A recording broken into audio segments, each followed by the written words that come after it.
Hi friends, Amit life maker YouTube channel पे आप लोगों का स्वागत है। देखिए दोस्तों, आज के सेशन में हम लोग करने वाले हैं घटना चक्र का पूर्वावलोकन क्वेश्चन पॉलिटी का दोस्तों, भारत के राजनीति शास्त्र का, जो अभी तक दोस्तों हो चुका है एग्जाम के सारे क्वेश्चन को दोस्तों हम अपने सेशन में करवाते हैं दोस्तों। देखिए दोस्तों, इसके साथ साथ दोस्तों हम अपने चैनल पे घटना चक्र का दोस्तों अभी पॉलिटी का तो आज करवाएंगे दोस्तों, क्या बोलते हैं, सॉरी दोस्तों, हिस्ट्री का है ये दोस्तों। पॉलिटी का भी मेरे चैनल पर चल रहा है दोस्तों, और सामान्य विज्ञान का भी चल रहा है दोस्तों। और ये हिस्ट्री का दोस्तों, हिस्ट्री में दोस्तों मॉडर्न हिस्ट्री का दोस्तों चैप्टर है भारतीय राष्ट्रीय कांग्रेस। देखिए दोस्तों, इसका हम लोग थ्योरी कंप्लीट कर चुके थे कल के क्लास में, और आज दोस्तों हम इसका करने वाले हैं क्वेश्चन। कल थ्योरी प्लस 22 क्वेश्चन कंप्लीट किए थे दोस्तों। आज हम क्वेश्चन नंबर 23 से स्टार्ट करेंगे दोस्तों। देखिए दोस्तों, यह सेशन दोस्तों आप लोगों के लिए बहुत महत्वपूर्ण रहने वाला है, क्योंकि देखिए दोस्तों, एग्जाम अभी जो जस्ट एग्ज़ाम होने वाली है दोस्तों, शिक्षक भर्ती 4.0 का दोस्तों, उसमें जो इतिहास बैकग्राउंड से होंगे दोस्तों, उसके लिए बहुत ही महत्वपूर्ण है दोस्तों ये। वैसे बोला जाए तो आपका जैसे क्या बोलते हैं, 40 मार्क का जो जीएस क्वेश्चन होता है दोस्तों, उसमें भी आपका हिस्ट्री से अच्छा क्वेश्चन पूछा जाता है दोस्तों। 8 मार्क का भारतीय राष्ट्रीय आंदोलन से दोस्तों क्वेश्चन पूछा जाता है, उसके लिए भी बहुत महत्वपूर्ण है दोस्तों। हर एक सब्जेक्ट वाले के लिए 40 मार्क का जीएस रहता ही है क्वेश्चन दोस्तों, तो सब के लिए दोस्तों यह सेशन महत्वपूर्ण रहने वाला है। ठीक है दोस्तों, अब हम लोग करने वाले हैं सारा दोस्तों क्वेश्चन प्रीवियस ईयर का क्वेश्चन है दोस्तों, सारा पूछा गया क्वेश्चन है, कोई सेट का क्वेश्चन नहीं है दोस्तों, सारा देखिए किसी न किसी एग्जाम का पूछा गया क्वेश्चन है दोस्तों। देखिए दोस्तों, 22 नंबर तक क्वेश्चन हम लोग कंप्लीट कर चुके थे दोस्तों। 22 नंबर एक बार फिर से हम लोग कर लेते हैं। देखिए 22 नंबर बोल रहा है दोस्तों, कांग्रेस के लिए समर्थन प्राप्त करने के लिए 1889 ईस्वी में एक समिति स्थापित की गई थी। निम्न में से उस समिति का सभापति कौन था दोस्तों? देखिए दोस्तों, उसका सभापति वी डिग्वी था दोस्तों, वी डिग्वी। देखिए, कांग्रेस के लिए समर्थन प्राप्त करने के उद्देश्य से जुलाई 1889 में लंदन में विलियम डिग्वी की अध्यक्षता में ब्रिटिश कमेटी ऑफ इंडिया की स्थापना की गई। यह इंडियन नेशनल कांग्रेस की एक समिति थी। इस समिति ने भारतीय मामलों से अंग्रेजों को अवगत कराने के उद्देश्य से इंडिया नामक साप्ताहिक पत्र निकाला था दोस्तों। अब देखिए नेक्स्ट क्वेश्चन फ्रेंड्स, देखिए 23 नंबर में है दोस्तों। देखिए, भारतीय राष्ट्रीय कांग्रेस के सर्वप्रथम मुस्लिम अध्यक्ष कौन थे दोस्तों? भारतीय राष्ट्रीय कांग्रेस के सर्वप्रथम मुस्लिम अध्यक्ष कौन थे दोस्तों? देखिए दोस्तों, ये थे बदरुद्दीन तैयब दोस्तों, बदरुद्दीन तैयब जी, याद रखिएगा आप लोग। ये भारतीय राष्ट्रीय कांग्रेस के सर्वप्रथम मुस्लिम अध्यक्ष होने का गौरव बदरुद्दीन तैयब जी को है दोस्तों, बदरुद्दीन तैयब जी को है। ये भारतीय राष्ट्रीय कांग्रेस के 27 से 30 दिसंबर 1887 को मद्रास में संपन्न हुए तीसरे अधिवेशन के अध्यक्ष पद के लिए चुने गए थे दोस्तों। तीसरे अधिवेशन के अध्यक्ष पद के लिए चुने गए थे। 24 नंबर है दोस्तों, भारतीय राष्ट्रीय कांग्रेस का पहला मुस्लिम अध्यक्ष कौन था दोस्तों? भारतीय राष्ट्रीय कांग्रेस का पहला मुस्लिम अध्यक्ष कौन था दोस्तों? तो ये थे दोस्तों बदरुद्दीन तैयब जी दोस्तों, बदरुद्दीन तैयब जी, आप लोग याद रखिए दोस्तों, बदरुद्दीन तैयब जी। नेक्स्ट क्वेश्चन है फ्रेंड्स, देखिए, भारतीय राष्ट्रीय कांग्रेस के द्वितीय मुस्लिम अध्यक्ष कौन थे दोस्तों? द्वितीय मुस्लिम अध्यक्ष, पहला तो बदरुद्दीन तैयब जी हो गए दोस्तों, ये फर्स्ट वाला था दोस्तों, पहला है। और सेकंड को था दोस्तों तो रहीमतुल्लाह मोहम्मद सयानी सेकंड मुस्लिम अध्यक्ष थे दोस्तों। देखिए, भारतीय राष्ट्रीय कांग्रेस के द्वितीय मुस्लिम अध्यक्ष रहीमतुल्लाह मोहम्मद सयानी थे। ध्यातव्य है कि भारतीय राष्ट्रीय कांग्रेस का 12वां अधिवेशन 28 से 31 दिसंबर 1896 तक कलकत्ता में 28 से 31 दिसंबर 1896 तक कलकत्ता में रहीमतुल्लाह सयानी की अध्यक्षता में आयोजित हुआ था। रहीमतुल्लाह सयानी की अध्यक्षता में आयोजित हुआ था। नेक्स्ट दोस्तों, देखिए 26 नंबर क्वेश्चन है फ्रेंड्स, 26 नंबर क्वेश्चन है। देखिए, उपयुक्त में से सही कथन कौन है? देखिए, उपयुक्त में दोस्तों ऑप्शन नंबर सेकंड सही है। भारतीय राष्ट्रीय कांग्रेस के प्रथम मुस्लिम अध्यक्ष बदरुद्दीन तैयब जी थे दोस्तों, और भारतीय राष्ट्रीय कांग्रेस की प्रथम महिला अध्यक्ष सरोजिनी नायडू नहीं दोस्तों, एनी बेसेंट थी, पहली महिला एनी बेसेंट थी दोस्तों। देखिए दोस्तों, वर्ष 1917 में भारतीय राष्ट्रीय कांग्रेस की पहली महिला अध्यक्ष एनी बेसेंट थी दोस्तों, जबकि वर्ष 1925 में दोस्तों, 1917 में एनी बेसेंट थी, जबकि 1925 में कानपुर में हुए भारतीय राष्ट्रीय कांग्रेस के 40वें अधिवेशन में सरोजिनी नायडू कांग्रेस की प्रथम भारतीय महिला अध्यक्ष बनी थी दोस्तों। मतलब कथन फर्स्ट असत्य है। भारतीय राष्ट्रीय कांग्रेस के सर्वप्रथम मुस्लिम अध्यक्ष होने का गौरव बदरुद्दीन तैयब जी को है। ये भारतीय राष्ट्रीय कांग्रेस के 27 से 30 दिसंबर 1887 को मद्रास में संपन्न हुए तीसरे अधिवेशन के अध्यक्ष पद के लिए चुने गए थे दोस्तों। तीसरा अधिवेशन जो हुआ था दोस्तों, उसी के अध्यक्ष थे दोस्तों क्या बोलते हैं, बदरुद्दीन तैयब जी दोस्तों। अतः कथन तो सत्य है दोस्तों। नेक्स्ट क्वेश्चन है फ्रेंड्स, भारतीय राष्ट्रीय कांग्रेस का प्रथम निर्वाचित यूरोपीय अध्यक्ष कौन था दोस्तों? आप लोग को पता होगा दोस्तों, ये कौन था? George Yule. देखिए, भारतीय राष्ट्रीय कांग्रेस का प्रथम निर्वाचित यूरोपीय अध्यक्ष जॉर्ज यूले था। इसने भारतीय राष्ट्रीय कांग्रेस के चतुर्थ अधिवेशन 1888 ईस्वी की अध्यक्षता की थी दोस्तों। नेक्स्ट क्वेश्चन है फ्रेंड्स, निम्नलिखित में से कौन एक भारतीय राष्ट्रीय कांग्रेस से कभी संबद्ध नहीं रहे दोस्तों? कौन दोस्तों? तो सर सैयद अहमद खान दोस्तों कभी भी भारतीय राष्ट्रीय कांग्रेस से संबद्ध नहीं रहे थे दोस्तों, सर सैयद अहमद खान। देखिए दोस्तों, इसका सॉल्यूशन है। देखिए, फिरोज शाह मेहता थे, हकीम अजमल खान भी थे, खान अब्दुल गफ्फार खान भी थे, मगर सर सैयद अहमद नहीं थे दोस्तों। देखिए, सर सैयद अहमद भारतीय राष्ट्रीय कांग्रेस से कभी संबद्ध नहीं रहे। 1857 के विद्रोह के समय वह कंपनी की न्यायिक सेवा में थे दोस्तों। वह कंपनी के प्रति पूर्णतः राजभक्त रहे थे दोस्तों। W हंटर ने अपनी पुस्तक इंडियन मुसलमान में सरकार को यह सलाह दी थी कि वह मुसलमानों से समझौता कर उन्हें कुछ रियायतें देकर अपनी ओर मिलाए। इसी सुझाव पर कार्य करते हुए ब्रिटिश सरकार ने भारतीय राष्ट्रीय कांग्रेस के विरुद्ध सर सैयद अहमद को तैयार किया। कभी हिंदू मुस्लिम एकता के हिमायती रहे सर सैयद अहमद कांग्रेस के प्रबलतम शत्रु बन गए दोस्तों।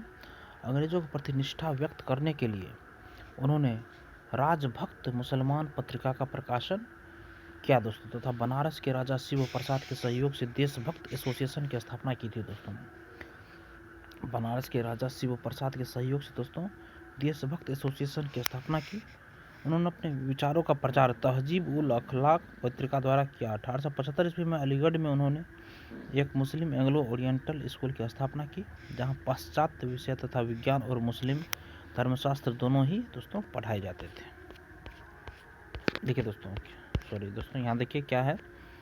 1875 ईस्वी में अलीगढ़ में उन्होंने एक मुस्लिम एंग्लो ओरिएंटल स्कूल की स्थापना की थी 1875 में दोस्तों, जहाँ पाश्चात्य विषय तथा विज्ञान और मुस्लिम धर्मशास्त्र दोनों ही पढ़ाए जाते थे। नेक्स्ट है दोस्तों, निम्नलिखित में से कौन भारतीय राष्ट्रीय कांग्रेस का अध्यक्ष कभी नहीं चुना जा सका दोस्तों? कौन? ये दोस्तों बाल गंगाधर कभी भी चुना नहीं गया दोस्तों। लाला लाजपत राय चुने गए थे, मोतीलाल नेहरू चुने गए और एनी बेसेंट चुने गए थे दोस्तों।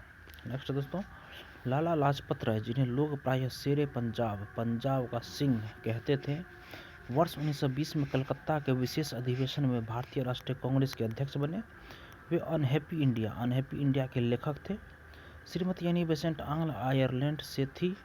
वे वर्ष 1907 से 1933 तक थियोसॉफिकल सोसाइटी की प्रधान रही। वर्ष 1916 में होम रूल लीग का गठन किया गया तथा वर्ष 1917 में भारतीय राष्ट्रीय कांग्रेस की पहली महिला अध्यक्ष बनी। मोतीलाल नेहरू वर्ष 1919 और वर्ष 1928 में कांग्रेस के अध्यक्ष रहे तथा जनवरी 1927 में उन्होंने स्वराज पार्टी का गठन किया।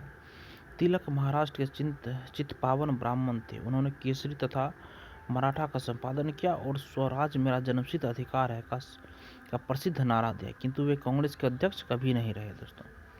नेक्स्ट क्वेश्चन फ्रेंड्स, लाल बाल और पाल त्रिगुट का कौन व्यक्ति भारतीय राष्ट्रीय कांग्रेस का अध्यक्ष हुआ दोस्तों? तो दोस्तों लाला लाजपत राय भारतीय राष्ट्रीय कांग्रेस का अध्यक्ष रहा दोस्तों। बिपिन चंद्र पाल नहीं बने, नहीं बाल गंगाधर तिलक बने दोस्तों। नेक्स्ट क्वेश्चन, निम्न में से कौन भारतीय कांग्रेस की अध्यक्ष रही दोस्तों? कौन रही दोस्तों? तो एनी बेसेंट कांग्रेस के अध्यक्ष रही हैं दोस्तों। देखिए नेक्स्ट क्वेश्चन दोस्तों, निम्न में से किस अधिवेशन के लिए कांग्रेस ने पहली बार एक महिला को अध्यक्ष चुना था दोस्तों? पहली बार एक महिला को अध्यक्ष चुना था दोस्तों। तो किसने? तो कलकत्ता अधिवेशन में दोस्तों 1917 ईस्वी में एनी बेसेंट को अध्यक्ष चुना गया था दोस्तों। नेक्स्ट क्वेश्चन है फ्रेंड्स, देखिए अखिल भारतीय कांग्रेस की प्रथम महिला अध्यक्ष थी, कौन थी दोस्तों? तो एनी बेसेंट थी दोस्तों, एनी बेसेंट। नेक्स्ट क्वेश्चन है दोस्तों,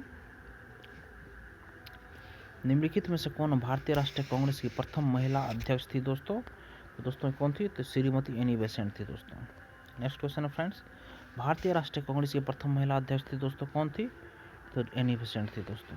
नेक्स्ट दोस्तों, भारतीय राष्ट्रीय कांग्रेस की प्रथम महिला अध्यक्ष कौन थी दोस्तों? तो श्रीमती एनी बेसेंट थी दोस्तों। नेक्स्ट है फ्रेंड्स, कांग्रेस की प्रथम भारतीय महिला अध्यक्ष कौन थी दोस्तों? कांग्रेस की तो सरोजिनी नायडू थी। कांग्रेस की प्रथम भारतीय महिला अध्यक्ष तो सरोजिनी नायडू दोस्तों। देखिए सरोजिनी नायडू 1879 से 1949 प्रख्यात कवित्री और राष्ट्रवादी नेत्री वर्ष थी। वर्ष 1925 में कानपुर में हुए भारतीय राष्ट्रीय कांग्रेस के 40वें वार्षिक अधिवेशन में वह कांग्रेस की प्रथम भारतीय महिला अध्यक्ष बनी।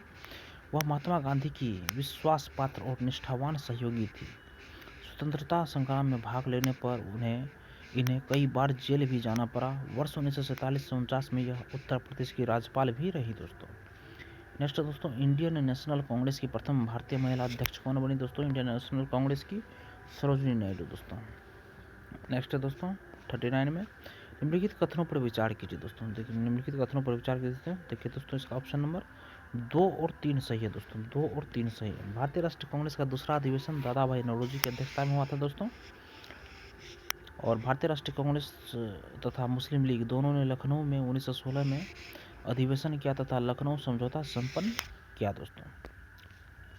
देखिए दोस्तों, भारतीय राष्ट्रीय कांग्रेस का प्रथम अधिवेशन कलकत्ता में नहीं बल्कि बम्बई में हुआ था, जिसमें कुल 72 सदस्यों ने हिस्सा लिया। यद्यपि इसे पुणे में आयोजित होना था, किंतु वहां हैजा फैल जाने के कारण यह बम्बई में आयोजित किया गया।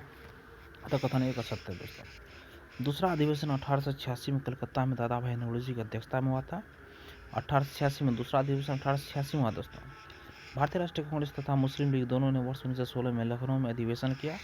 तदनुसार कांग्रेस तथा मुस्लिम लीग के बीच लखनऊ समझौता हुआ, जो कांग्रेस लीग योजना तथा लखनऊ पैक्ट के नाम से जाना जाता है। इसी अधिवेशन में उग्रपंथियों को, जिन्हें पिछले 9 वर्ष से कांग्रेस से निष्कासित कर दिया गया था, पुनः कांग्रेस में शामिल किया गया। कांग्रेस के लखनऊ अधिवेशन की अध्यक्षता अंबिका चरण मजूमदार ने की थी दोस्तों। कांग्रेस के लखनऊ अधिवेशन की अध्यक्षता अंबिका चरण मजूमदार ने की थी दोस्तों। नेक्स्ट क्वेश्चन फ्रेंड्स, भारतीय राष्ट्रीय कांग्रेस। देखिए दोस्तों, भारतीय राष्ट्रीय कांग्रेस का 27वां अधिवेशन किस स्थान पर हुआ था दोस्तों? तो ये हुआ था दोस्तों बांकीपुर में। देखिए भारतीय राष्ट्रीय कांग्रेस का 27वां अधिवेशन दिसंबर 1912 में बांकीपुर बिहार में संपन्न हुआ। इस अधिवेशन की अध्यक्षता R.N. मुधोलकर ने की थी। इसी अधिवेशन में एओ ह्यूम को कांग्रेस का पिता कहा गया दोस्तों। नेक्स्ट दोस्तों 41 में, निम्नलिखित में से भारतीय राष्ट्रीय कांग्रेस के किस अधिवेशन में बाल गंगाधर तिलक ने अभिव्यक्त किया था, स्वराज मेरा जन्मसिद्ध अधिकार है, मैं इसे लेकर रहूंगा दोस्तों? तो लखनऊ अधिवेशन 1916 में बाल गंगाधर तिलक ने बोला था दोस्तों। देखिए भारतीय राष्ट्रीय कांग्रेस के लखनऊ अधिवेशन 1916 में बाल गंगाधर तिलक ने कहा था, स्वराज मेरा जन्मसिद्ध अधिकार है और मैं उसे लेकर रहूंगा। इस अधिवेशन में उग्रवादियों की पुनः कांग्रेस में वापसी हुई तथा तिलक एवं एनी बेसेंट के प्रयासों से कांग्रेस तथा मुस्लिम लीग के बीच समझौता हुआ। यह समझौता लखनऊ समझौता या कांग्रेस लीग समझौता के नाम से भी प्रसिद्ध है दोस्तों। नेक्स्ट क्वेश्चन है दोस्तों, स्वराज मेरा जन्मसिद्ध अधिकार है और मैं इसे लेकर ही रहूंगा, किसने कहा था दोस्तों? तो बाल गंगाधर तिलक ने कहा था दोस्तों। नेक्स्ट है दोस्तों, स्वराज मेरा जन्मसिद्ध अधिकार और मैं इसे लेकर रहूंगा, किसने कहा था दोस्तों? तो बाल गंगाधर तिलक ने कहा था। नेक्स्ट क्वेश्चन है फ्रेंड्स, स्वराज मेरा जन्मसिद्ध अधिकार है, मैं इसे लेकर रहूंगा, किसने कहा था दोस्तों? तो बाल गंगाधर तिलक ने कहा था। नेक्स्ट है फ्रेंड्स, निम्नलिखित में से किसने कहा था स्वराज मेरा जन्मसिद्ध अधिकार दोस्तों? तो बाल गंगाधर तिलक ने कहा था दोस्तों। बीजी तिलक ने कहा था। नेक्स्ट है दोस्तों, भारतीय राष्ट्रीय कांग्रेस के बारे में निम्नलिखित कथनों पर विचार कीजिए दोस्तों। कौन सा कथन इसमें सही है दोस्तों? ठीक है दोस्तों, इसमें 2 और 4 नंबर ऑप्शन सही है। 2 में है, CR दास ने जब कांग्रेस अध्यक्ष के रूप में कार्य किया, वे कहाँ थे दोस्तों? जेल में थे दोस्तों। और दोस्तों 4 में है, अल्फ्रेड वेब 1894 में कांग्रेस के अध्यक्ष थे। अल्फ्रेड वेब 1894 में कांग्रेस के अध्यक्ष थे। ये दोनों दोस्तों सही है। बाद बाकी देखिए 1 और 3 गलत। सरोजिनी नायडू कांग्रेस के अध्यक्ष होने वाले प्रथम महिला थी, गलत है दोस्तों। एनी बेसेंट प्रथम थे। 3 में दोस्तों एलन ऑक्टेवियन ह्यूम प्रथम ब्रिटिश नागरिक थे जो कांग्रेस अध्यक्ष, ये दोस्तों कांग्रेस अध्यक्ष नहीं बने थे, ये महासचिव थे दोस्तों। देखिए दोस्तों, भारतीय राष्ट्रीय कांग्रेस के प्रथम महिला अध्यक्ष होने का गौरव एनी बेसेंट को प्राप्त है, जिन्होंने वर्ष 1917 में कलकत्ता अधिवेशन की अध्यक्षता की। एओ ह्यूम भारतीय राष्ट्रीय कांग्रेस के संस्थापक थे, ये इसके अध्यक्ष कभी नहीं रहे, केवल महासचिव बने दोस्तों। CR दास ने वर्ष 1922 में, CR दास ने दोस्तों वर्ष 1922 में गया अधिवेशन की अध्यक्षता की थी। जबकि वर्ष 1921 में दोस्तों अहमदाबाद अधिवेशन में सी आर दास ने अध्यक्षता नामित किया गया था, परंतु इस दौरान उनके जेल में होने के कारण इस अधिवेशन की अध्यक्षता हकीम अजमल खान ने की थी और दास ने जेल से कांग्रेस अध्यक्ष के रूप में कार्य किया। अल्फ्रेड वेब मद्रास अधिवेशन 1894 में भारतीय राष्ट्रीय कांग्रेस के अध्यक्ष बने थे 1894 ईस्वी में दोस्तों। नेक्स्ट क्वेश्चन फ्रेंड्स, किसने कहा था कांग्रेस आंदोलन न तो लोगों द्वारा प्रेरित था न ही यह उनके द्वारा सोचा या योजनाबद्ध किया गया था दोस्तों? तो लाला लाजपत राय ने कहा था दोस्तों, लाला लाजपत राय ने। देखिए लाला लाजपत राय ने अपने एक लेख में लिखा है कि कांग्रेस आंदोलन न तो लोगों द्वारा प्रेरित था और न ही उनके द्वारा सोचा या योजना। लाला लाजपत राय ने अपने एक लेख में लिखा है कि कांग्रेस आंदोलन न तो लोगों द्वारा प्रेरित था और न ही यह उनके द्वारा सोचा या योजनाबद्ध किया गया था दोस्तों। नेक्स्ट क्वेश्चन दोस्तों, किसने कहा था कांग्रेस पतन के लिए लड़खड़ा रही है, मेरी सबसे बड़ी अभिलाषा जब तक मैं भारत में हूँ कांग्रेस की शांतिपूर्ण समाप्ति में सहयोग करना है दोस्तों। किसने कहा था दोस्तों? तो लॉर्ड कर्जन ने कहा था दोस्तों, लॉर्ड कर्जन ने कहा था। देखिए अंग्रेज शासक समझते थे कि नरम पतियों के नेतृत्व में कांग्रेस काफ़ी कमज़ोर है, जनता में उसकी पैठ नहीं है, अतः इसे खत्म किया जा सकता है। इस नीति के सबसे बड़े प्रवक्ता थे लॉर्ड कर्जन। वर्ष 1900 में कर्जन ने कहा था कांग्रेस अब लड़खड़ा रही है और जल्द ही गिरने वाली है। मेरा सबसे बड़ा मकसद भी यही है कि मेरे भारत प्रवास के दौरान ही इस पार्टी का अंत हो जाए। वर्ष 1903 में इन्होंने मद्रास गवर्नर को लिखा, जब से मैं भारत आया हूँ मेरी नीति यही रही है कि किसी भी तरह कांग्रेस को नपुंसक बना दो। वर्ष 1904 में कर्जन ने कांग्रेस अध्यक्ष के नेतृत्व में एक कांग्रेसी प्रतिनिधिमंडल से मिलने से इनकार कर दिया था दोस्तों। नेक्स्ट दोस्तों, अध्यक्षीय संबोधन के समय जिस कांग्रेस अध्यक्ष ने हिंदी भाषा के लिए रोमन लिपि लागू करने की वकालत की थी वे थे दोस्तों सुभाष चंद्र बोस। वे कौन थे दोस्तों? सुभाष चंद्र बोस थे। देखिए अपने अध्यक्षीय संबोधन के समय सुभाष चंद्र बोस ने हिंदी भाषा के लिए रोमन लिपि लागू करने की वकालत की थी। सुभाष चंद्र बोस ने कांग्रेस के हरिपुरा अधिवेशन 1938 की अध्यक्षता दोस्तों की थी दोस्तों। हरिपुरा अधिवेशन 1938 की अध्यक्षता की थी दोस्तों। नेक्स्ट दोस्तों, भारत के स्वतंत्र प्राप्ति के बाद निम्नलिखित में से किसने सुझाव दिया था कि भारतीय राष्ट्रीय कांग्रेस को समाप्त कर दिया जाए दोस्तों? तो दोस्तों ये महात्मा गांधी ने सुझाव दिए थे दोस्तों, महात्मा गांधी।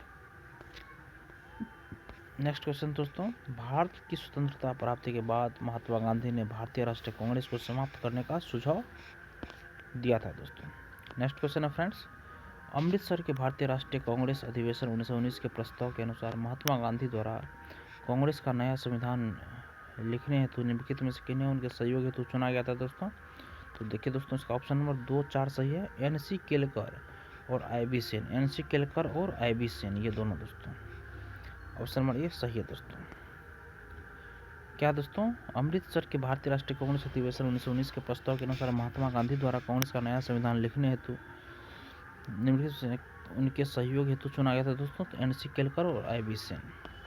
देखिए कांग्रेस के संविधान लिखने हेतु महात्मा गांधी बी.जी. तिलक एवं सी.आर. दास का सहयोग चाहते थे, किंतु कार्याधिक्य के कारण इस हेतु नेताद्वय उपलब्ध नहीं हो सके। इन शीर्ष नेताओं के स्थानापन्न के रूप में इन्हीं नेताओं के कनिष्ठ सहयोगी एन.सी. केलकर एवं आई.बी. सेन को कांग्रेस संविधान के लेखन में महात्मा गांधी के सहयोग हेतु चुना गया था दोस्तों। नेक्स्ट क्वेश्चन है फ्रेंड्स, कांग्रेस के एक अधिवेशन में एक गवर्नर जनरल ने भाग लिया था दोस्तों। कौन थे दोस्तों वो? तो लॉर्ड विलिंगटन दोस्तों। बम्बई में लिए थे 1915 ईस्वी में। देखिए दोस्तों लॉर्ड विलिंगटन ने कांग्रेस के बम्बई अधिवेशन में भाग लिया था। इस दौरान वह बम्बई का गवर्नर था। यह अधिवेशन बम्बई में वर्ष 1915 में आयोजित किया गया। ध्यातव्य है कि तब विलिंगटन गवर्नर जनरल नहीं था। भारत के गवर्नर जनरल एवं वायसराय के रूप में उसका कार्यकाल वर्ष 1931 से 36 था दोस्तों। नेक्स्ट क्वेश्चन है फ्रेंड्स, भारतीय राष्ट्रीय कांग्रेस के निम्नलिखित अधिवेशनों में से किसकी अध्यक्षता सी विजय राघव चेरियार ने की थी दोस्तों? तो नागपुर अधिवेशन 1920 में दोस्तों, नागपुर अधिवेशन 1920 में दोस्तों। देखिए दोस्तों सी विजय राघव चेरियार ने भारतीय राष्ट्रीय कांग्रेस के नागपुर अधिवेशन 1920 की अध्यक्षता की थी। लखनऊ अधिवेशन 1916 की अध्यक्षता अंबिका चरण मजूमदार ने की थी। जबकि गया अधिवेशन 1922 की अध्यक्षता चित्तरंजन दास ने की थी। नागपुर अधिवेशन 1920 में ही सदस्यता शुल्क 4 आना किया गया ताकि गरीब से गरीब व्यक्ति भी कांग्रेस से जुड़ सके दोस्तों। नेक्स्ट है दोस्तों, निम्नलिखित में से किस अधिवेशन में कांग्रेस ने पहली बार भारतीय रियासतों के प्रति अपनी नीति घोषित की थी दोस्तों? यह था दोस्तों नागपुर अधिवेशन में कांग्रेस ने पहली बार भारतीय रियासतों के प्रति अपनी नीति घोषित की थी दोस्तों। देखिए, वर्ष 1920 में भारतीय राष्ट्रीय कांग्रेस ने अपने नागपुर अधिवेशन में रियासतों के प्रति अपनी नीति की घोषणा करते हुए उनके शासकों से यह मांग की कि प्रजा को पूर्ण उत्तरदायी सरकार दी जाए दोस्तों। नेक्स्ट है दोस्तों, निम्नलिखित कथनों में से कौन से कथन सत्य हैं दोस्तों? तो देखिए दोस्तों, इसमें ऑप्शन 1 दोस्तों इसका डी सही है दोस्तों, मतलब दोनों ऑप्शन दोस्तों सही है। देखिए, कांग्रेस के नागपुर सत्र 1920 के पश्चात प्रांतीय कांग्रेस समितियों का गठन भाषाई आधार पर किया गया दोस्तों, सही है। बी है दोस्तों, वर्ष 1948 में कांग्रेस ने भाषाई आधार पर प्रांतों के गठन की मांग को अस्वीकार कर दिया, दोनों सही है दोस्तों। नेक्स्ट है फ्रेंड्स, देखिए इसका सॉल्यूशन है, वर्ष 1920 के कांग्रेस के नागपुर सत्र में भाषाई आधार पर प्रांतीय कांग्रेस समितियों के गठन को मंजूरी प्रदान की गई थी, लेकिन स्वतंत्रता के उपरांत वर्ष 1948 में भारत के अतिभाषा के आधार पर प्रांतों के पुनर्गठन की मांग कांग्रेस ने ठुकरा दी थी दोस्तों। नेक्स्ट क्वेश्चन है फ्रेंड्स, 1922 में गया के इंडियन नेशनल कांग्रेस के अधिवेशन के अध्यक्ष कौन थे दोस्तों? ये थे दोस्तों चित्तरंजन दास। देखिए, 1922 में गया के इंडियन नेशनल कांग्रेस के अधिवेशन के अध्यक्ष कौन थे दोस्तों? तो चित्तरंजन दास थे दोस्तों, चित्तरंजन दास। देखिए दोस्तों, वर्ष 1922 में जेल से छूटने के बाद चित्तरंजन दास को गया में कांग्रेस सम्मेलन का निर्वाचित अध्यक्ष घोषित किया गया। असहयोग आंदोलन की समाप्ति के बाद देशबंधु ने सभा प्रवेश कार्यक्रम के जरिए जैसे सभाओं के भीतर से असहयोग भारतीय राजनीति को नया आयाम देने का प्रयास किया, परंतु सी राजगोपालाचारी, वल्लभ भाई पटेल, डॉक्टर राजेंद्र प्रसाद, एन.जी. रंगा, आयंगर आदि नेताओं ने परिषद में प्रवेश करने की नीति का विरोध किया था दोस्तों। इस अधिवेशन में काउंसिल में प्रवेश न लेने का प्रस्ताव पारित हुआ, फलस्वरूप चित्तरंजन दास ने त्याग पत्र दे दिया। इसके उपरांत उन्होंने कांग्रेस के भीतर से स्वराज पार्टी की स्थापना की थी दोस्तों। नेक्स्ट क्वेश्चन है फ्रेंड्स, निम्नलिखित में से किसने अखिल भारतीय हरिजन सेवक संघ की 1932 में स्थापना की थी दोस्तों? तो M.K. गांधी ने, महात्मा गांधी ने दोस्तों 1932 में भारतीय हरिजन सेवक संघ की स्थापना की थी दोस्तों। देखिए, अखिल भारतीय हरिजन सेवक संघ की स्थापना वर्ष 1932 में M.K. गांधी ने की थी दोस्तों। नेक्स्ट है दोस्तों, नीचे उन व्यक्तियों की सूची दी गई है जो भारतीय राष्ट्रीय कांग्रेस के अध्यक्ष हुए हैं, तिथ्यानुसार उन्हें क्रमबद्ध कीजिए। नीचे दिए गए कोड का उपयोग कर अपना उत्तर दीजिए दोस्तों। देखिए, ऑप्शन नंबर दोस्तों सी सही है दोस्तों, क्रमबद्ध मतलब करना है दोस्तों, 1 4 2 3। देखिए, सबसे पहले दोस्तों महात्मा गांधी अध्यक्ष बने, उसके मतलब ई ऑप्शन के अनुसार दोस्तों। उसके बाद दोस्तों बने श्रीमती सरोजिनी नायडू, फिर बने दोस्तों जवाहरलाल नेहरू, तब फिर बोले वल्लभ भाई पटेल। अब देखिए दोस्तों तिथि, प्रश्नगत कांग्रेस अध्यक्षों का अध्यक्षता वर्ष निम्न है दोस्तों। महात्मा गांधी ने केवल एक बार वर्ष 1924 के बेलगांव अधिवेशन की अध्यक्षता की थी। सरोजिनी नायडू वर्ष 1925 में कानपुर में हुए भारतीय राष्ट्रीय कांग्रेस के 40वें वार्षिक अधिवेशन में कांग्रेस की प्रथम भारतीय महिला अध्यक्ष बनी थी दोस्तों। और जवाहरलाल नेहरू ने वर्ष 1929 में लाहौर, अप्रैल 1936 में लखनऊ तथा दिसंबर 1936 में फैजपुर अधिवेशन की अध्यक्षता की थी दोस्तों। जबकि पटेल ने वर्ष 1931 के कराची अधिवेशन की अध्यक्षता की थी। देखिए दोस्तों, देखिए यहाँ पे जो है दोस्तों महात्मा गांधी दोस्तों, देखिए महात्मा गांधी सिर्फ एक बार दोस्तों बेलगांव अधिवेशन जो 1924 में हुआ था उसका अध्यक्षता किए थे। और सरोजिनी नायडू जस्ट महात्मा गांधी के बाद दोस्तों 1925 में कानपुर में अध्यक्षता की थी दोस्तों, कानपुर में अध्यक्षता की थी। और दोस्तों भारतीय राष्ट्रीय कांग्रेस के 40वें अधिवेशन में कांग्रेस के प्रथम महिला अध्यक्ष बने थे दोस्तों, 1925 में हुआ था 40वां वार्षिक अधिवेशन दोस्तों। और उसके बाद दोस्तों जवाहरलाल नेहरू, देखिए जवाहरलाल नेहरू दोस्तों 1929 में लाहौर में, और अप्रैल 1936 में दोस्तों लखनऊ तथा दिसंबर 1936 में फैजपुर अधिवेशन की अध्यक्षता की थी दोस्तों। जवाहरलाल नेहरू 3 बार किए थे, 1929 में, 1936 में, और 1936 में ही 2 बार, लखनऊ में और फैजपुर में। और जबकि सरदार वल्लभ भाई पटेल दोस्तों 1931 में किए थे दोस्तों, कराची अधिवेशन की अध्यक्षता किए थे दोस्तों। नेक्स्ट दोस्तों, भारतीय राष्ट्रीय कांग्रेस के 1924 के अधिवेशन में महात्मा गांधी द्वारा मात्र एक बार अध्यक्षता की गई। यह अधिवेशन कहाँ हुआ था दोस्तों? तो देखिए दोस्तों, ये बेलगांव में क्या हुआ था दोस्तों, बेलगांव में। नेक्स्ट है फ्रेंड्स, भारतीय राष्ट्रीय कांग्रेस का एकमात्र अधिवेशन किसकी अध्यक्षता में महात्मा गांधी ने की थी दोस्तों? दोस्तों ये बेलगांव अधिवेशन 1924 में किया था दोस्तों। नेक्स्ट है दोस्तों, महात्मा गांधी ने भारतीय राष्ट्रीय कांग्रेस के किस अधिवेशन की अध्यक्षता की थी दोस्तों? तो 1924 में दोस्तों, बेलगांव अधिवेशन में। नेक्स्ट दोस्तों, सूची फर्स्ट सूची सेकंड को सम्मिलित कीजिए दोस्तों। अध्यक्ष और भारतीय राष्ट्रीय कांग्रेस की सभाओं के स्थान दोस्तों। देखिए दोस्तों, इसका देखिए, इसका ऑप्शन नंबर दोस्तों डी सही होगा। देखिए, अबुल कलाम आज़ाद कब अध्यक्षता किए थे दोस्तों? तो अबुल कलाम आज़ाद दोस्तों, देखिए रामगढ़ अधिवेशन जो हुआ था दोस्तों 1940 ईस्वी में झारखंड में, उसका अध्यक्षता किए थे अबुल कलाम आज़ाद। उसके बाद दोस्तों सरोजिनी नायडू, कानपुर में वो दोस्तों 40वां अधिवेशन हुआ था वर्ष 1925 में, उसका क्या थे। और मोतीलाल नेहरू दोस्तों, मोतीलाल नेहरू अमृतसर अधिवेशन की अध्यक्षता किए थे दोस्तों वर्ष 1919 में। और दोस्तों डॉक्टर राजेंद्र प्रसाद बम्बई में किए थे दोस्तों 1934 ईस्वी में। देखिए दोस्तों, यहाँ पे दिया गया है दोस्तों, देखिए सरोजिनी मोतीलाल नेहरू अमृतसर दोस्तों 1919 में किए थे, और सरोजिनी नायडू कानपुर 1925 में, और राजेंद्र प्रसाद 1934 में, और अबुल कलाम आज़ाद 1940 में रामगढ़ में दोस्तों। नेक्स्ट दोस्तों 63 में, निम्नलिखित में से किस भारतीय राष्ट्रीय कांग्रेस के अधिवेशन में जवाहरलाल नेहरू ने समाजवाद को भारत की समस्याओं को हल करने की कुंजी बताया दोस्तों? तो लखनऊ अधिवेशन में दोस्तों, लखनऊ अधिवेशन में। देखिए, वर्ष 1936 के कांग्रेस के लखनऊ अधिवेशन में जवाहरलाल नेहरू ने समाजवाद को भारत की समस्याओं को हल करने की कुंजी बताया। उन्होंने कहा था, मैं समाजवाद के अलावा ऐसा कोई दूसरा रास्ता नहीं देखता जो भारत के लोगों को गरीबी, बेकारी और गुलामी से मुक्ति दिला सके दोस्तों। नेक्स्ट फ्रेंड्स 64 में, वर्ष 1938 के भारतीय राष्ट्रीय कांग्रेस के हरिपुरा अधिवेशन की अध्यक्षता की थी दोस्तों, किसने की थी? तो सुभाष चंद्र बोस ने दोस्तों की थी, सुभाष चंद्र बोस ने। नेक्स्ट क्वेश्चन देखिए, कांग्रेस का 51वां अधिवेशन 19 से 21 फरवरी 1938 के दौरान गुजरात के हरिपुरा में संपन्न हुआ था।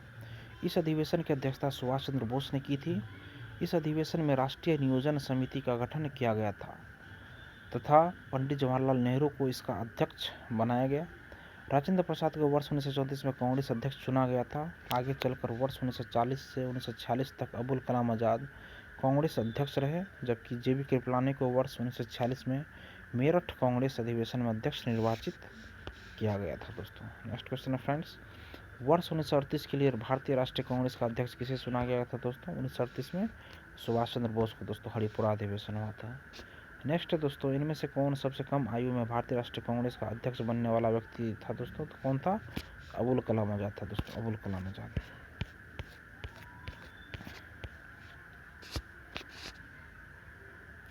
देखिए दोस्तों, मौलाना अबुल कलाम आज़ाद 1888 से 1958 ईस्वी वर्ष 1927 में दिल्ली में आयोजित भारतीय राष्ट्रीय कांग्रेस के विशेष सत्र में अध्यक्ष बनाए गए। वो भारतीय राष्ट्रीय कांग्रेस का अध्यक्ष पद धारण करने वाले सबसे कम उम्र के व्यक्ति थे। अबुल कलाम आज़ाद वर्ष 1940 से 46 तक लगातार 6 वर्षों तक भारतीय राष्ट्रीय कांग्रेस के अध्यक्ष थे। आज़ादी के पूर्व यह सबसे लंबा कार्यकाल था। जवाहरलाल नेहरू 1889 से 1964 ईस्वी ने वर्ष 1929 में कांग्रेस के लाहौर अधिवेशन की अध्यक्षता की थी दोस्तों। आनंद मोहन बोस ने 1847 से 1906 ईस्वी और 1898 में कांग्रेस के मद्रास अधिवेशन की, और जबकि भूपेंद्र नाथ बोस ने दोस्तों 1859 से 1924 ईस्वी ने वर्ष 1914 में कांग्रेस के मद्रास अधिवेशन की अध्यक्षता की थी दोस्तों। नेक्स्ट क्वेश्चन है दोस्तों, ये सूची फर्स्ट को सूची सेकंड से सम्मिलित करना है दोस्तों। कांग्रेस अध्यक्ष और अधिवेशन स्थान दोस्तों, देखिए डॉक्टर एम ए अंसारी दोस्तों, डॉक्टर एम ए अंसारी दोस्तों कब अध्यक्षता किए थे दोस्तों? तो डॉक्टर एम ए अंसारी दोस्तों मद्रास अधिवेशन की अध्यक्षता किए थे, मद्रास का। और पुरुषोत्तम दास टंडन दोस्तों नासिक का किए थे। सरोजिनी नायडू दोस्तों कानपुर का की थी, और दोस्तों सुभाष चंद्र बोस हरिपुरा अधिवेशन का दोस्तों किए थे 1938 में। देखिए दोस्तों, हरिपुरा कांग्रेस अधिवेशन 1938 की अध्यक्षता सुभाष चंद्र बोस ने की थी दोस्तों, और नासिक अधिवेशन 1950 की अध्यक्षता पुरुषोत्तम दास टंडन ने, और मद्रास अधिवेशन 1927 की अध्यक्षता डॉक्टर एम ए अंसारी ने, एवं कानपुर अधिवेशन 1925 की अध्यक्षता सरोजिनी नायडू ने की थी दोस्तों। नेक्स्ट क्वेश्चन है फ्रेंड्स, निम्नलिखित में से कौन लगातार 6 वर्ष तक भारतीय राष्ट्रीय कांग्रेस का अध्यक्ष था दोस्तों? तो अबुल कलाम आज़ाद दोस्तों, अबुल कलाम आज़ाद लगातार 6 वर्ष तक भारतीय राष्ट्रीय कांग्रेस का अध्यक्ष था दोस्तों। नेक्स्ट क्वेश्चन है फ्रेंड्स, अबुल कलाम आज़ाद वर्ष 1940 से 46 तक लगातार 6 वर्षों तक भारतीय राष्ट्रीय कांग्रेस के अध्यक्ष थे। आज़ादी के पूर्व यह सबसे लंबा कार्यकाल था। आज़ादी के बाद लंबे कार्यकाल वाले अध्यक्ष इस प्रकार थे दोस्तों। पहला है दोस्तों इंदिरा गांधी। आज़ादी के बाद दोस्तों सबसे लंबे कार्यकाल जो रहा दोस्तों कांग्रेस के अध्यक्ष के पद का, तो देखिए इंदिरा गांधी दोस्तों 1978 से 84 तक थी दोस्तों। और उसके बाद है दोस्तों राजीव गांधी, जो कि 85 से 91 ईस्वी तक था दोस्तों। इंदिरा गांधी के बाद दोस्तों राजीव गांधी 1985 से 91 ईस्वी तक। उसके बाद दोस्तों सोनिया गांधी, मतलब 1998 से 2017 तक इसकी अध्यक्ष थी दोस्तों कांग्रेस की। सबसे लंबा कार्यकाल दोस्तों सोनिया गांधी का ही रहा दोस्तों, 1998 से 2017 तक, 17 तो 19 साल तक ये दोस्तों कांग्रेस के अध्यक्ष बनी रहे दोस्तों। नेक्स्ट है दोस्तों, जब भारत स्वतंत्र हुआ उस समय कांग्रेस के अध्यक्ष कौन थे दोस्तों? तो तब दोस्तों जेबी कृपलानी कांग्रेस के अध्यक्ष थे दोस्तों। देखिए जब भारत स्वतंत्र हुआ उस समय कांग्रेस के अध्यक्ष जेबी कृपलानी थे। उन्हें कांग्रेस के 54वें अधिवेशन नवंबर 1946 मेरठ का अध्यक्ष चुना गया था तथा वे आज़ादी के समय भी अध्यक्ष रहे। कांग्रेस के 55वें अधिवेशन दिसंबर 1948 जयपुर की अध्यक्षता डॉक्टर पट्टाभी सीतारामैया ने की थी दोस्तों। महात्मा गांधी ने बेलगांव 1924, जवाहरलाल नेहरू ने लाहौर, लखनऊ एवं फैजपुर क्रमशः दिसंबर 1929, अप्रैल 1936 तथा सरदार वल्लभ भाई पटेल ने दोस्तों कराची में मार्च 1931 अधिवेशन की अध्यक्षता की थी दोस्तों। नेक्स्ट है दोस्तों, भारत के विभाजन के समय भारतीय राष्ट्रीय कांग्रेस का अध्यक्ष कौन था दोस्तों? तो जेबी कृपलानी था दोस्तों, जेबी कृपलानी। नेक्स्ट है दोस्तों, जन गण मन पहली बार किस अवसर पर गाया गया था दोस्तों? देखिए दोस्तों यह भारतीय राष्ट्रीय कांग्रेस का अधिवेशन 1911 में गाया गया था। भारतीय राष्ट्रीय कांग्रेस का अधिवेशन 1911 में गाया गया था दोस्तों। देखिए रविंद्रनाथ टैगोर द्वारा मूल रूप से बांग्ला में रचित और संगीतबद्ध जन गण मन के हिंदी संस्करण को संविधान सभा ने भारत के राष्ट्रगान के रूप में 24 जनवरी 1950 को अपनाया था। यह सर्वप्रथम दिसंबर 1911 में भारतीय राष्ट्रीय कांग्रेस के कलकत्ता अधिवेशन में गाया गया था दोस्तों। नेक्स्ट क्वेश्चन है फ्रेंड्स, भारतीय राष्ट्रीय कांग्रेस का अंतिम अधिवेशन जिसमें बाल गंगाधर तिलक ने भाग लिया था दोस्तों, तो यह था अमृत अधिवेशन 1919 में, अमृतसर अधिवेशन 1919 में दोस्तों। देखिए दोस्तों इसका डिटेल सॉल्यूशन दोस्तों, बाल गंगाधर तिलक ने अंतिम रूप से भारतीय राष्ट्रीय कांग्रेस के अमृतसर अधिवेशन 1919 में भाग लिया था। इन्होंने मॉन्टेग्यू चेम्सफोर्ड सुधारों के तहत होने वाले विधायिका के चुनावों के बहिष्कार करने की महात्मा गांधी की नीति का विरोध किया था। तिलक ने उत्तरदायी सहयोग रिस्पॉन्सिव कोऑपरेशन की नीति को अपनाने की सलाह दी थी। 1 अगस्त 1920 को तिलक का देहांत हो गया था दोस्तों। देखिए दोस्तों ये हमारे आज के सेट का भारतीय राष्ट्रीय कांग्रेस चैप्टर का दोस्तों लास्ट क्वेश्चन 72 नंबर क्वेश्चन था दोस्तों। अब दोस्तों अगला जो हम लोग का चैप्टर रहने वाला है दोस्तों, देखिए कांग्रेस में गरम दल और नरम दल दोस्तों नेक्स्ट कल टॉपिक ये करेंगे। जो दोस्तों अभी तक मेरे पिछले वाले चैप्टर को नहीं देखे दोस्तों वो जाके मेरे चैनल पे दोस्तों घटनाचक्र का दोस्तों इतिहास का पूर्वावलोकन करके दोस्तों चैनल बना हुआ है दोस्तों प्लेलिस्ट, उसमें जाके देखिए दोस्तों सारा अभी तक में जितना भी हम इतिहास का घटनाचक्र का करवाए हुए हैं दोस्तों सारा आपको एक जगह मिल जाएगा दोस्तों। और पॉलिटिक्स का भी ऐसे ही मिलेगा और ज्योग्राफी क्या बोलते हैं साइंस का, और दोस्तों करेंट अफेयर्स डेली और वीकली दोनों मेरे चैनल पे दोस्तों चल रहा है। देखिए दोस्तों वीडियो देखने के लिए धन्यवाद दोस्तों। अगर आपको यह वीडियो पसंद है दोस्तों तो वीडियो को लाइक ज़रूर कीजिए और किसी एक ग्रुप में दोस्तों इस वीडियो को शेयर कीजिए। धन्यवाद दोस्तों, आपका दिन शुभ हो।